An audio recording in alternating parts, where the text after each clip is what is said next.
Hi there everyone, this is Ickham, the first live stream at Kent, and everyone's been asking about the unboxing.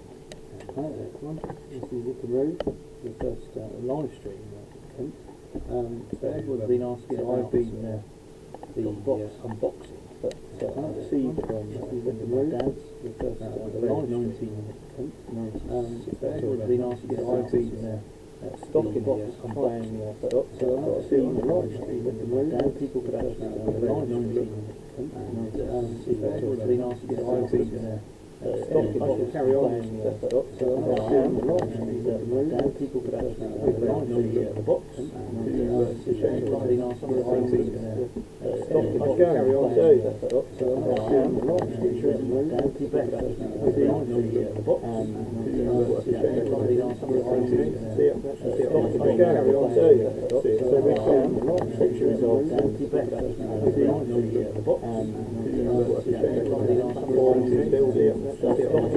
on so we're seeing pictures of the box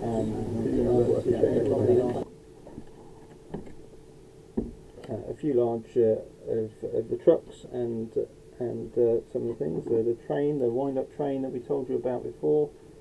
There is the wind-up train that we're all sorted with. I'll run through that, and perhaps we'll get a bit of a run around the track with a couple of the trucks. So we're going to start going through some of the stuff. Start off with the coaches at the back. I haven't had an opportunity to research a lot of these, but these are all original Triang things. They've all got the codes on here. So this one is a R29221, and reasonable condition considering this was owned by a child in the 60s. It's actually a bit dusty, could do with a good clean, but the wheels are good.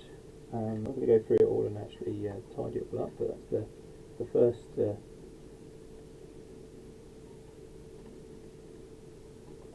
one that you can see. Sorry, I do apologise, I was in the wrong place for it.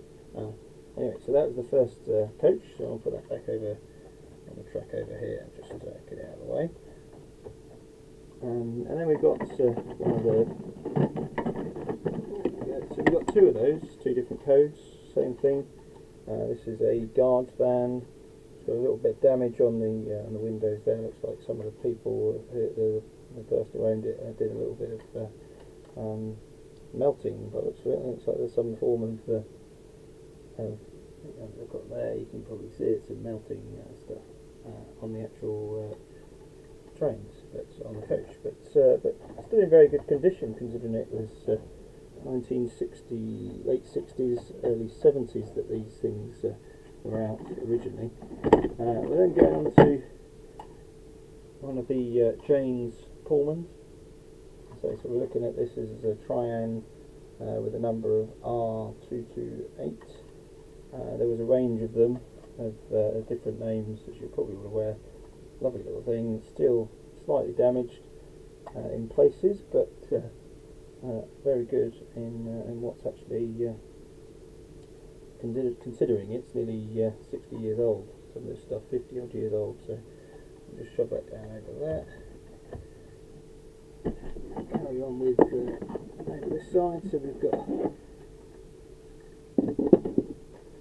looks like that's a British Rail kind of guards van, and that's a Triang as well. Can't see the numbers. They're very good at hiding the numbers under the wheels. That's one thing I found. But that's it's built in Britain. And it's not something that could be said about many things these days. But it's a lovely little loco there with a guards van on it. Put that over there. And then we've got a Southern train, Southern coach there. Can't quite make out the numbers. The numbers have gone away slightly. But this one you can actually see it's an R334 Triang. A little bit rusty in places, but I think once it's been cleaned up, it will good. But the other thing I like about these, and it's not something you get, I actually think it's quite good with the new stuff, is they're actually held together with a screw. So you can unscrew them and actually take the actual top of coach off to, if you want to put seating in there or lights, like in this day and age. Obviously back then it was very basic.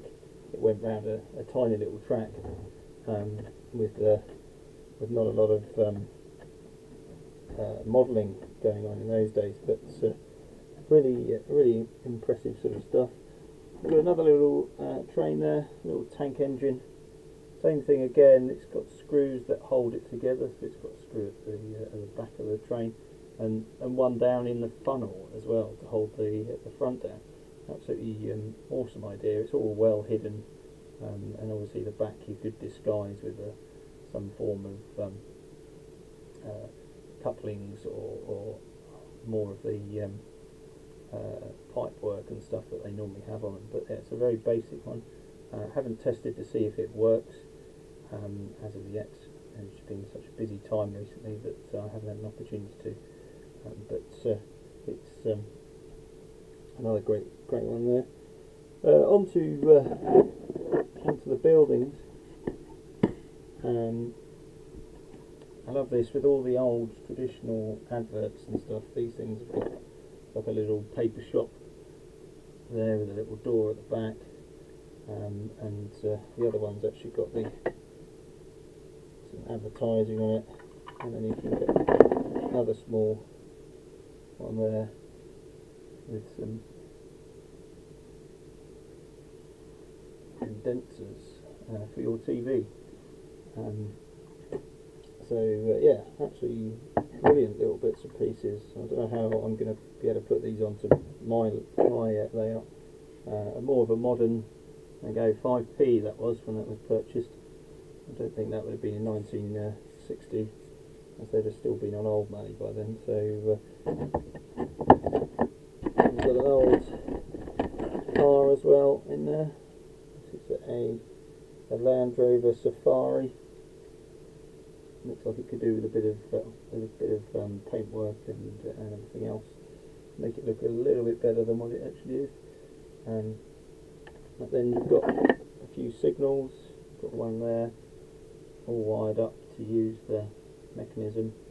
Which hopefully I'll be able to use some of these to on the actual railway line and wire them up, so they're actually completely operational. Then you've got a very old style. I'll probably look at it as a branch line station, but very similar to the Hornby style trains stations, but slightly wider. Because we've got some here as well. Some of the newer ones. You can see the size difference in the older ones. It's absolutely amazing the difference in them. Personally, I think these ones, the old style ones, are actually put together better than the new ones. But I know a lot of people on here will build their own platforms, model them out of wood to make it exactly how they want it with the track. So, but yes, going on to the trucks and stuff now. It's a very basic open top trucks. So all of these have got the triang codes on them, so you can look them all up to see what there is with it and what they are. But they all seem really very good quality. They're slightly heavier than the normal trucks, which I do actually like. I know it's hard on some of the trains to actually to do this, but they're actually, I think they actually make things run better and look better. So then we've got another one of the trucks there with a removable, so they could be taken off as well. And we've got some more there. I imagine there were probably either logs on there or wood with the bars on the side. I imagine they should be pointing directly upright to support things, or they were locators for another wagon to get on top. But that's got a code on it, so that's triang, and it's a M95034 is for that one there. But another lovely little truck to go on there. another very simple open top. Doesn't really say what it is on there, but someone put some, I suppose it's like the corky stuff that you use for flowers, flower arranging. I've used that in there to make it, I suppose, look like sand. I say in the old days it obviously wasn't the same quality of designing and look that we had. So all of this is all solid. None of the buffers are actually sprung loaded or anything like that. It's really very simple stuff. Another one that's the same as the previous one. And then we've got a milk carton with a load of milk barrels in there, loaded up.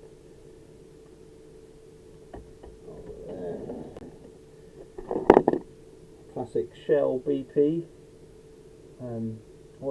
petrol tanker or oil tanker. That's in really quite good condition, that is, and it's actually it all seems to be running. I love all the modelling that they've done, all the look around the wheels to make it how it would actually be. And some of them are just simply put together and not really thought about. So anyway, to carry on through,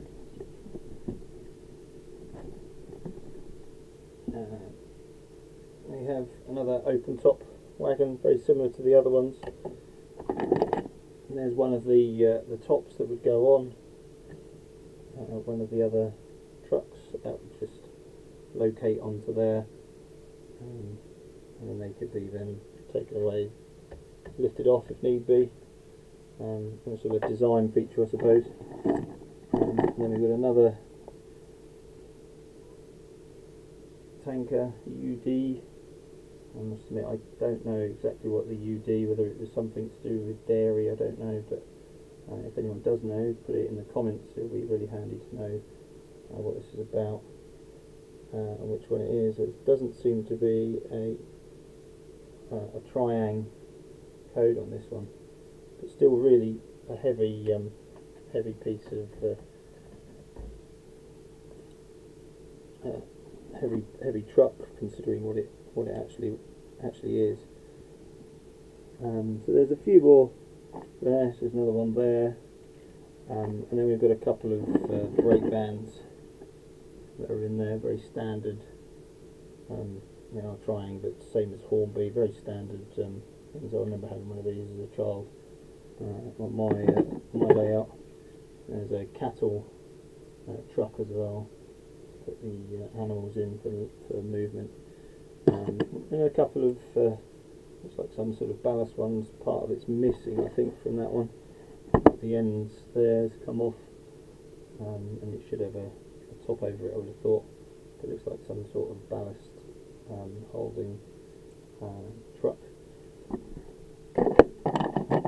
You then also have another, says grain on the side of this one, but with the lift up bottom to allow everything to come out as it's going along. So you could, I always remember these as being ballasting ones to load the tray, load up the track, and yeah, you just got a little clip to unlock them. And then we're going to come on to slightly more interesting ones, are slightly longer things. I'm just trying to think what this may well have been used for. I'm interested to know what anyone can tell me about these. I'm wondering whether that might have been for a heavy load, like tractor or tank or something like that. Bearing in mind this is all just after the Second World War, this stuff would have been designed around. So it makes you wonder whether it would have been designed for some sort of heavy load, either guns or anything like that. But it's very, very good. So we've got another one here with bricks in it. They clearly marked on bricks. It's got some little tiny model bricks in there. That lifts out, and even says return to depot on this, so that obviously they didn't want the truck to go missing. after it's gone to the supplier that wanted the bricks. But yeah, it's got all the codes on there again. That's a Tryan 219, and really quite interesting. Another interesting thing. Another one, the same again, exactly the same as before. So I'd say it's also got some, can't quite see it very well on here, but some great imaging of the springs that would have been on the actual trucks, sorry, on the wheels, on the chassis to make the traffic or the transit as best as possible. Then we've got another one here with the bogie bolster. It's got a code on there, but that's another simple. Looks like maybe a container would go on there, or some sort of, it's got the locking devices, or maybe it had a fence around the outside for it to actually have it. But it's another much lighter than that one is in comparison to all of the others.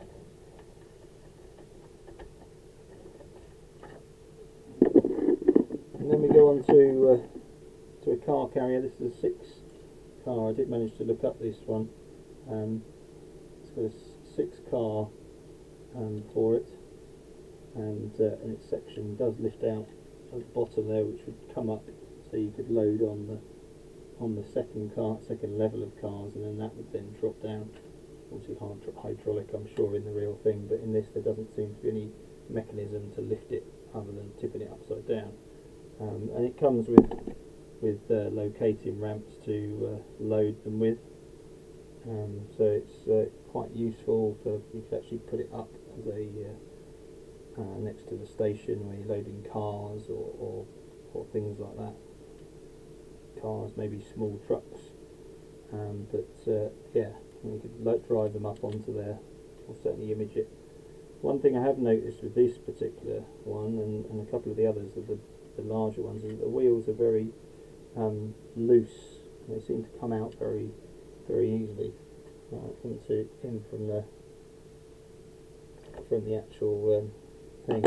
But this one is one that I really particularly like. I was looking at it, trying to work out what it is, and some of you may well know exactly what this is.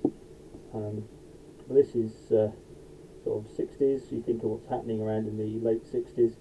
It was obviously the Cuban crisis with the rockets going off to Cuba from Russia, and the near, I suppose in a sense, the World War III would be kicking off. There was a high tendency between the Russians and the Americans, and this is actually a rocket launcher. So this would be a missile or rocket launcher. If you want to look it up, I say it's the thing is Tryan R110, and it's also /R212, and this would have a rocket attached onto there.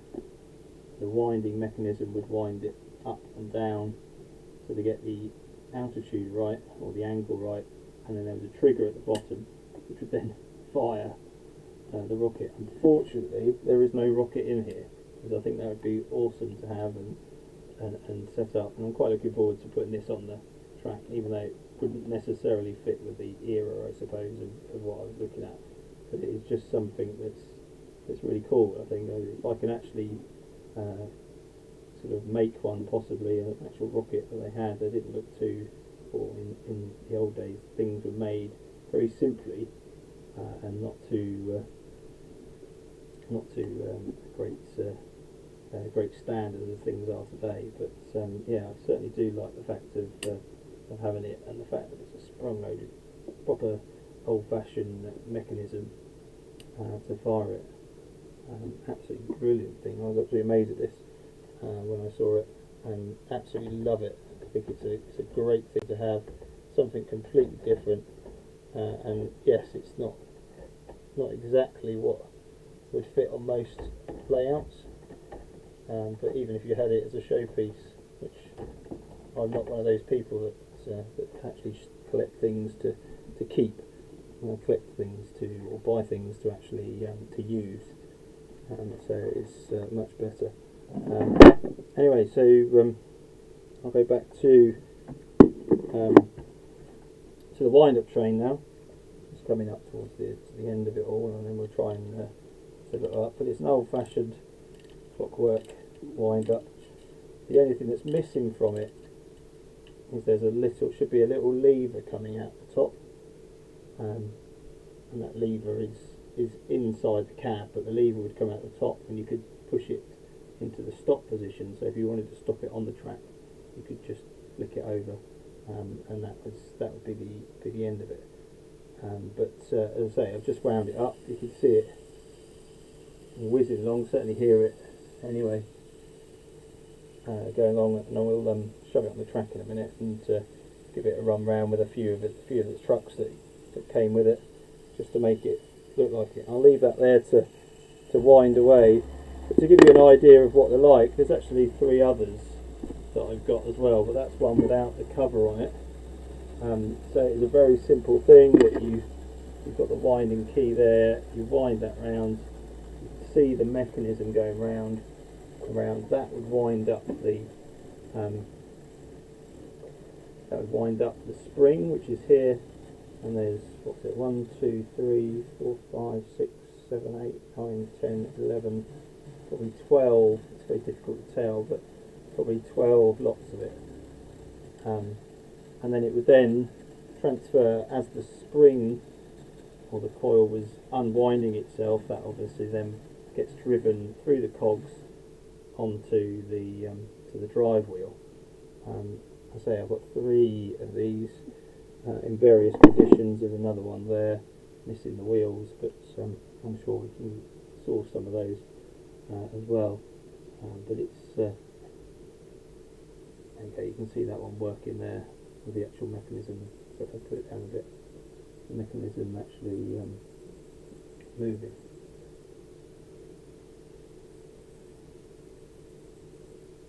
It's absolutely fantastic, and you can just see the spring is slowly winding out and getting bigger and bigger. I'll leave my finger there, and you can see as it grows and it gets further away from my finger. But it is absolutely fabulous to see, and this is how it all started really. A lot of these trains is that they didn't have electric in those days, or couldn't afford to buy things like that were electric, or they weren't being built. So they had wind up. I know my dad had wind up ones when he was a child, because that was all that they had at the time. So there's another one there. Sorry, 4 of these I've got. There's another one there with it all set up. So I'm aiming to get those up and running as soon as I can. And there's a couple of old motors. Looks like a motor out of it's a double worm drive motor, possibly out of a diesel. Really heavy in comparison to what the engines weigh these days. This thing is like a couple of bricks in comparison to the stuff that you have. But another thing to look at, everything is in scale. Let me just get a little bit of track that we use these days. That's a piece of Hornby track that I've got left laying around. But if you compare it to the old style track that you've got, the actual sleepers are double the thickness. I'll bring that up so you can see at an angle, or I'll put the other one next to it in a minute. You can see how much bigger, or hopefully you can see that, how much bigger it is. It is massive. It is really big. So if you connect the track up inside it, let's see if I can do that. Might give you an idea of the size difference of them. You can't really do it very well, but it's, I would say it's probably half again the thickness of what the track is these days, but absolutely solid. So that's an R482 from Triang, that track is. So loads of stuff, and then also you have a few things, and I believe these are lead. There's some real old furniture that's like part of an engine cab there. So there's loads of, well not loads, there's probably about a dozen people, and these are heavy. These, I do believe these are made of lead, and then remodelled. Yeah, you can see that bit there. I can't really get the light to it, can I?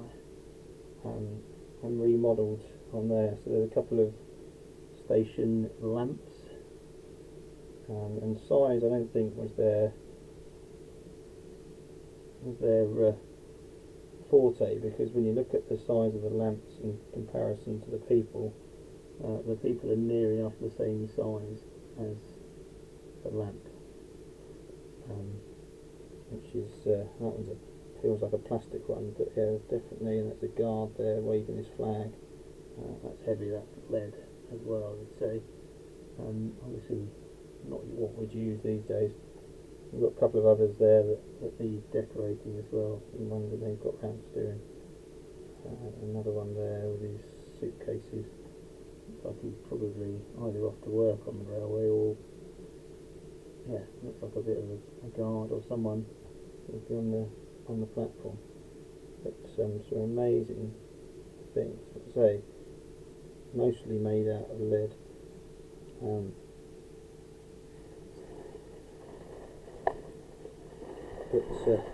Yeah, so anyway, so we'll stop that there, and I'll wind up the beast and unleash it around the track, and we'll get a little look to see how it is, how it's doing. Hello Nathan, sorry, I do apologise, I couldn't see the comments because the box was in the way. But thank you for watching. I say this is a test of the use of the online or live streaming. I've never done it before, so I thought I'd give it a go. And someone had asked that they wanted to see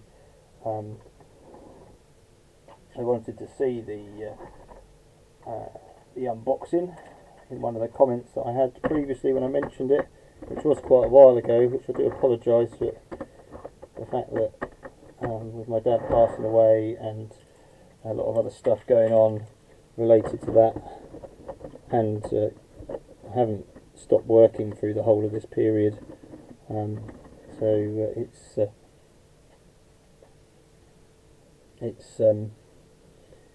it's been quite a busy time. So, but anyway, let's finally, I'll just put the winder in the box.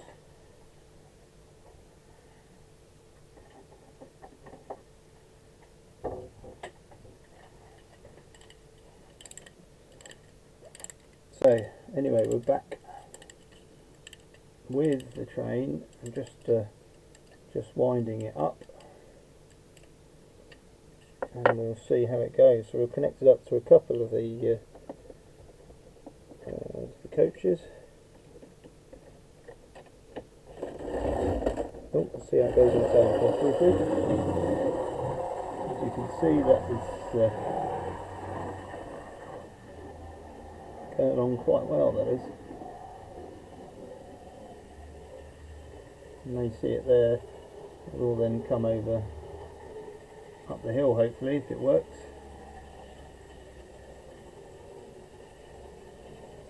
And around to here. And I've got a load of mess on the track, so I'll have to stop it. We'll bring it back round over here, and we can see it go along the top part of the... Oh.